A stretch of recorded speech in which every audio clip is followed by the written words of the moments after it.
तो चलिए आज भारतीय संविधान की उस मशीनरी में झांकते हैं जो पर्दे के पीछे रहकर सब कुछ चलाती है। हम बात कर रहे हैं अनुच्छेद 301 से 351 की। आप इसे भारत का ऑपरेटिंग सिस्टम समझ सकते हैं। जी हां, बिल्कुल, ये वही कोड है जो व्यापार से लेकर प्रशासन और चुनावों तक हर चीज को एकदम स्मूथली चलाता है। तो तैयार हैं? आइए इस ऑपरेटिंग सिस्टम की गहराइयों में उतरते हैं। कभी सोचा है कि इतना विशाल और इतनी विविधताओं से भरा देश भारत आखिर चलता कैसे है? इसका जवाब किसी एक इंसान या किसी एक सरकार में नहीं है, बल्कि वो छिपा है एक बहुत ही शक्तिशाली दस्तावेज में, और वो है हमारा संविधान। आज हम इसी दस्तावेज के कुछ सबसे अहम हिस्सों को समझने वाले हैं। तो हमारा आज का सफर कुछ इस तरह का होगा। हम शुरुआत करेंगे एक साझे बाजार की नींव से, फिर समझेंगे कि शासन का वो स्टील फ्रेम क्या है जो देश को मजबूती देता है। इसके बाद हम लोकतंत्र की आवाज को सुनेंगे, एक समावेशी भारत की बनावट को देखेंगे, और आखिर में बात करेंगे राष्ट्र की संवाद भाषा के महत्व पर। देखिए, किसी भी मजबूत देश की नींव होती है उसकी आर्थिक एकता। संविधान का भाग 13 इसी एकता को पक्का करता है और पूरे भारत को एक बहुत बड़ा यूनिफाइड मार्केट बनाने का रास्ता तैयार करता है। और इस रास्ते का जो दिल है वो है अनुच्छेद 301। सच कहूं तो ये एक रेवोल्यूशनरी आइडिया था। ये कहता है कि पूरे भारत में व्यापार, कॉमर्स और लोगों की आवाजाही पर कोई रोक-टोक नहीं होगी।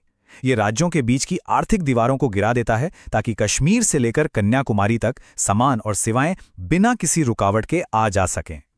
और यहाँ एक बड़ा दिलचस्प बैलेंस है।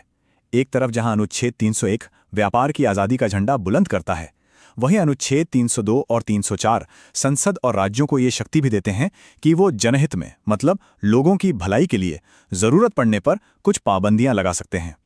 तो मतलब आज़ादी है, लेकिन जिम्मेदारी के साथ। अब बात करते हैं सरकार की रीढ़ की हड्डी की, वो स्टील फ्रेम जो नीतियों को कागज से उतारकर जमीनी हकीकत में बदलता है। ये है हमारी प्रशासनिक सेवा, और संविधान का भाग 14 और 14A इसी मजबूत ढांचे को आकार देता है।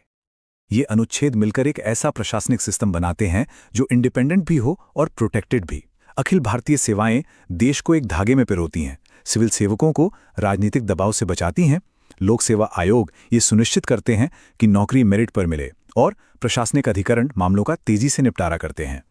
तो यूपीएससी जैसी संस्थाएं काम कैसे करती हैं? देखिए, इनका पूरा एक लाइफ साइकिल है। इनकी नियुक्ति इंडिपेंडेंट होती है ताकि वो बिना किसी दबाव के निष्पक्ष होकर काम कर सकें। इनका मुख्य काम है परीक्षाओं के जरिए देश के लिए सबसे काबिल अधिकारियों को चुनना, और ये अपने काम के लिए जवाबदेह भी हैं, जिसकी सालाना रिपोर्ट राष्ट्रपति या राज्यपाल को सौंपी जाती है। चलिए अब चलते हैं भारत के लोकतंत्र के दिल की ओर, यानी चुनाव। संविधान का भाग 15 उन सुनहरे नियमों की नींव रखता है जो भारत में फ्री एंड फेयर इलेक्शंस की गारंटी देते हैं। और इस पूरी प्रक्रिया का जो सबसे बड़ा पिलर है वो है अनुच्छेद 324। ये एक लाइन भारत के चुनाव आयोग को चुनावों के सुपरविजन, डायरेक्शन और कंट्रोल की जबरदस्त शक्ति और आज़ादी देती है।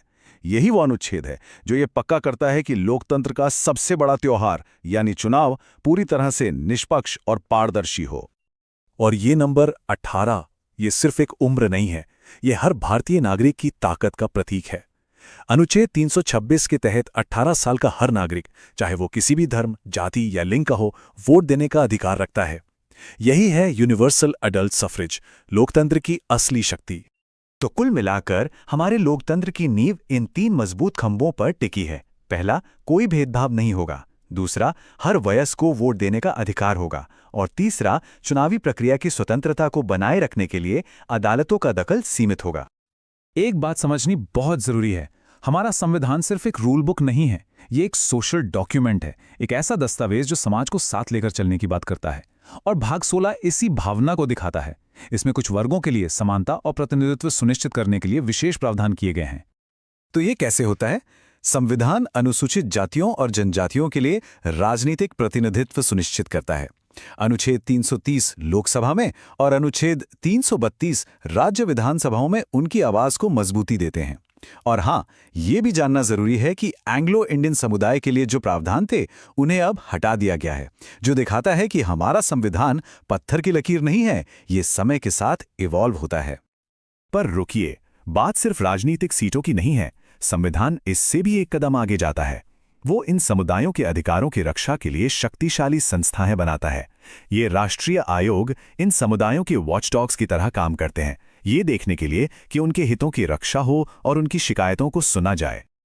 और अब आते हैं हमारे आखिरी पर शायद सबसे नाजुक और जरूरी विषय पर, भाषा। जिस देश में सैकड़ों भाषाएं और बोलियां हों, वहां सरकारी कामकाज के लिए एक कॉमन लैंग्वेज का फ्रेमवर्क बनाना कितना मुश्किल काम होगा। संविधान का भाग 17 इसी मुश्किल संतुलन को साधता है। यहां पर संविधान का बैलेंस देखिए। एक तरफ है अनुच्छेद 343 जो कहता है कि केंद्र सरकार का कामकाज देवनागरी लिपि वाली हिंदी में होगा, तो वहीं दूसरी तरफ है अनुच्छेद 348 जो कानूनी मामलों में स्पष्टता और निरंतरता बनाए रखने के लिए सुप्रीम कोर्ट और हाई कोर्ट में अंग्रेजी के इस्तेमाल को जरूरी बताता है। लेकिन इसका ये मतलब बिल्कुल नहीं है कि एक भाषा को आगे बढ़ाने के लिए बाकियों को पीछे छोड़ दिया जाए। हमारा संविधान तो लिंग्विस्टिक डाइवर्सिटी को सेलिब्रेट करता है। राज्यों को अपनी ऑफिशियल लैंग्वेज चुनने की आज़ादी है। हर नागरिक को अपनी बात किसी भी भाषा में रखने का हक है, और सबसे जरूरी, बच्चों को अपनी मातृभाषा में शुरुआती शिक्षा पाने का अधिकार है। तो देखा आपने, एक सिंगल मार्केट बनाने से लेकर हर वोटर की आवाज को ताकत देने तक, एक मजबूत प्रशासन से लेकर भाषाई एकता तक, ये अनुच्छेद वो अनदेखे धागे हैं जो भारत की इतनी सारी विविधताओं को एक मजबूत और एकजुट राष्ट्र में पिरोते हैं। और आखिर में हम आपको इसी सवाल के साथ छोड़कर जा रहे हैं कि आज के इस तेजी से बदलती दुनिया में संविधान के ये नियम हमारे लिए कितने मायने रखते हैं। ये सवाल हमें याद दिलाता है कि संविधान कोई म्यूजियम में रखी हुई चीज नहीं है, बल्कि एक जिंदा दस्तावेज है जो हमारे देश के साथ साथ सांस लेता है और आगे बढ़ता है।